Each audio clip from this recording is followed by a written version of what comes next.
আমি চেয়েছিলাম মানুষ মাথা উঁচু করে বাঁচুক, মা বোনেরা সম্মানের সাথে বাঁচুক, এবং যারা চাষি, এই সন্দেশখালী বিধানসভার যারা চাষি মানুষ আছে, যাদের জমি কেড়ে নিয়েছিল এই তৃণমূল সরকার, শেখ শাহজাহান সহ তার আরও অনুগামীরা, এই জমি এই চাষি মানুষেরা তাদের জমিটা ফিরে পাক পুনরায়। আর এখানকার যারা যুব সমাজ, যাদের পিঠে শিরদাঁড়া ভেঙে দিয়ে 1,500 টাকা ভাতা, যুব ভাতা ধরিয়ে দিয়েছেন, সেই ভাতা না, এখানে শিল্প চাই।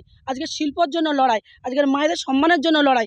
হিঙ্গলগঞ্জ সন্দেশখালী বিধানসভার নদী বাঁধ সংস্কারের কাজ হয়নি, রাস্তা সংস্কারের কাজ হয়নি, গলিতে গলিতে মেন রোডটার কাজ হয়েছে, কিন্তু ছোটোখাটো গলি এইসব নদীর রাস্তাগুলো একটা গাড়ি গেলে একটা গাড়ি যেতে পারে না। শুধুমাত্র এই নদী প্রান্তিক এলাকাগুলোকে আমাদের বিশেষ করে নজর দিতে হবে, যাতে এখানে আয়লা হলে, আমপান হলে, বুলবুল হলে যে মানুষ এখানে নদীর বাঁধ ভেঙে জল ঢুকে মানুষ ক্ষতিগ্রস্ত হয়, সেটা যাতে না হয় সেই দিকে আমাদের লক্ষ্য রাখতে হবে। আগামী দিন আমাদের নতুন নয়া প্রজন্মকে এগিয়ে নিয়ে যাওয়ার জন্য আমাদের এই লড়াই। আমার হিঙ্গলগঞ্জ বিধানসভা থেকে এসেছে, এবং সন্দেশখালী বিধানসভায় থেকে আসলেও আমি যতটা না লড়াই করবো তার থেকে বেশি লড়াই করবেন এখানে বিজেপি মনোনীত প্রার্থী সনদ সর্দার মহাশয়, এবং ওনার সাথে যেখান থেকে আমার কাছে যতটুকু ইনফরমেশন আসছে আমি সঙ্গে সঙ্গে ওনাকে দিয়ে দিচ্ছি।